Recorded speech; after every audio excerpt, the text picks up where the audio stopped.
Hello students, today we will study about the earth, our home of class third. आज हम लोग पढ़ेंगे the earth के बारे में, हमारी धरती के बारे में, जिसे हम लोग अपना घर कहते हैं। अर्थ, our earth is home to all living things. जो हमारी धरती है वो जितने भी लिविंग थिंग्स हैं, जीवित चीजें हैं, वस्तुएं हैं जो जिंदा हैं, उन सब का घर है। Living things include plants, animals and human beings. Living things, जिंदा चीजों में कौन कौन से शामिल हैं? Plants, पेड़ पौधे, Animals, जानवर, Human beings, इंसान, हम सब पेड़ पौधे, इंसान, जानवर, ये सब क्या होती हैं? लिविंग थिंग्स, जिंदा चीजें। ये खाती भी हैं, सांस भी लेती हैं, बढ़ती भी हैं, ये सब होती हैं living things. All living things need land, water and air to live. जितनी भी लिविंग थिंग्स होती हैं, जिंदा चीजें होती हैं, उन्हें तीन चीजें चाहिए जिंदा रहने के लिए। लैंड, जमीन, जहां पे उन्हें रहना है, वाटर, पीने के लिए, एयर, सांस लेने के लिए। ये तीनों चीजें ही इंसान हो, जानवर हो या पेड़ हो, सबके लिए जरूरी है, तभी वो जिंदा रह सकते हैं। अगर इनमें से एक भी चीज ना मिले तो ना इंसान जिंदा रह सकते हैं, ना जानवर, ना पेड़। About 1/4 of the earth is made up of land and rest is water. जो हमारी धरती है उसके एक हिस्से में जमीन है और 3 हिस्से में पानी। अगर आप अपनी जमीन, अपनी धरती के 4 हिस्से कर दें तो उसके एक हिस्से में जमीन है, बाकी के 3 हिस्सों में पानी है। The earth is surrounded by a layer of air called atmosphere. जो हमारी अर्थ है, धरती है, वो ढकी हुई है एक परत से, हवा की परत से, लेयर से ढकी हुई है, उसे हम लोग कहते हैं एटमॉस्फेयर या हिंदी में वायुमंडल। शेप ऑफ द अर्थ, धरती का आकार। हम लोग धरती के आकार के बारे में पढ़ेंगे। ये तो हम लोगों ने सुना है कि धरती हमारी गोल होती है। इस चीज का पता कैसे लगा, क्या राज है इसके पीछे, कैसे पता चला कि धरती असलियत में ही गोल है, बॉल की तरह है? अराउंड 500 years ago, करीब 500 साल पहले, Ferdinand Magellan, a Portuguese sailor, started his journey from Spain to study the shape of the earth. Portuguese के सेलर थे, वहां के नाव चलाने वाले, जहाज चलाने वाले थे, उनका नाम था फेर्डिनेंड मैगेलन।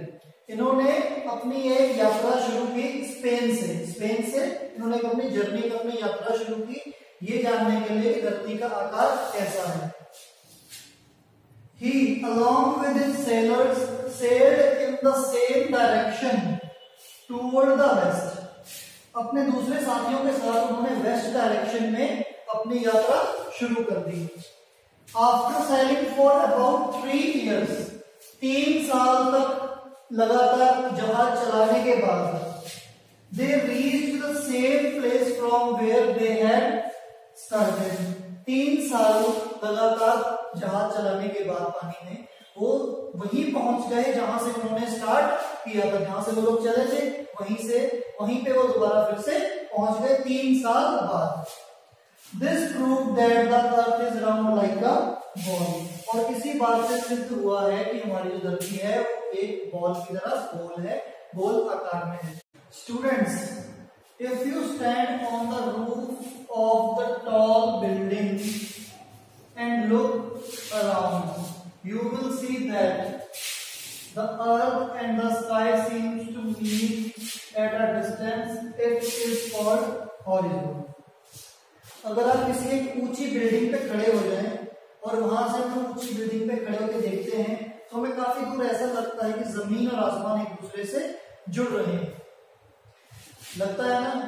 तो वो उसे हम लोग इंग्लिश में कहते हैं हॉरिजॉन। बट एग्जैक्टली जमीन और आसमान कहीं पे भी नहीं मिलते। The meeting place of land and seas is called the coast. जहां पे समुद्र और मिट्टी दोनों मिलते हैं, जहां पे उनका किनारा बनता है, जैसे हम समुद्र का किनारा कहते हैं, जहां पे समुद्र का पानी और मिट्टी मिलते हैं, उसे हम लोग कहते हैं coast. The movement of the earth, हम लोग मूवमेंट ऑफ द अर्थ, धरती की गतिविधियों के बारे में पढ़ेंगे कि धरती कैसे घूमती है, कैसे सूरज की चारों तरफ चलती है, जिनकी वजह से मौसमों में बदलाव और दिन रात क्यों होता है। सबसे पहले हम लोग पढ़ेंगे एक्सिस। एक्सिस क्या है? N imaginary line passing through the middle of the earth around which the earth rotates. एक इमेजिनरी लाइन, एक काल्पनिक लाइन है जिसपे धरती घूमती है, उसी को हम लोग एक्सिस कहते हैं। जैसे ये हमारा अर्थ है, यहाँ पे एक इमेजिनरी लाइन है, इस लाइन को हमें सिर्फ मानना है कि यहाँ पे एक लाइन है जिसपे हमारी अर्थ इधर को घूमती है। ये जो लाइन है जिसे हम लोग कहते हैं एक्सिस, जिसपे हमारी धरती रोटेट करती है, घूमती है। The earth spin on this axis, और जो एक्सिस है जिसपे इसी पे धरती घूमती है। This movement is known as rotation. जो धरती अपने एक्सिस पे घूमती है लगातार, उसे हम लोग कहते हैं rotation. The earth take 24 hours to complete one rotation. ये रोटेशन, एक चक्कर को पूरा करने में धरती को 24 घंटे का समय लगता है। The rotation of the earth causes day and night. इसी रोटेशन की वजह से हमारी धरती पे कहीं पे दिन और कहीं पे रात होती है। जैसे यहाँ पे दिन है तो कैनेडा में होगी रात। ये क्यों होता है? रोटेशन की वजह से। As the earth rotate around, जैसा कि हम जानते हैं कि धरती अपने एक्सिस पे घूमती रहती है, 24 घंटे में एक चक्कर पूरा करती है। वहीं an imaginary line at the same time also move around the sun. एक इमेजिनरी लाइन, एक काल्पनिक लाइन जिसपे धरती एक और चक्कर लगाती है सूरज का। एक अपनी जगह पे घूम रही होती है और एक चल रही होती है सूरज के चारों तरफ। सूरज के चारों तरफ जब धरती चलती है उसे कहा जाता है रेवोल्यूशन। उसे हम लोग कहते हैं revolution. The fixed path on which a planet moves around the sun is called an orbit. जिस इमेजिनरी लाइन पे, काल्पनिक लाइन पे, रेखा पे हमारा ग्रह है, हमारी धरती चलती है, सूरज की चारों तरफ परिक्रमा करती है, उसे हम लोग, उस लाइन को हम लोग कहते हैं orbit. The revolution of the earth around the sun causes season. जब हमारी धरती सूरज के चारों तरफ परिक्रमा करती है, रेवोल्यूशन करती है, चक्कर लगाती है, उसी के कारण हमारे जो सीजन्स होते हैं, गर्मी सर्दी, इसमें बदलाव आते हैं। कभी गर्मी तो कभी सर्दी है। इसीलिए होता है जब हमारी धरती सूरज के चारों तरफ अपना चक्कर लगा रही होती है। It take the earth almost 1 year to go around the sun. लगभग 1 साल लग जाता है हमारी धरती को सूरज का एक पूरा चक्कर लगाने में। जैसे ये हमारा सन है, ये हमारी धरती है।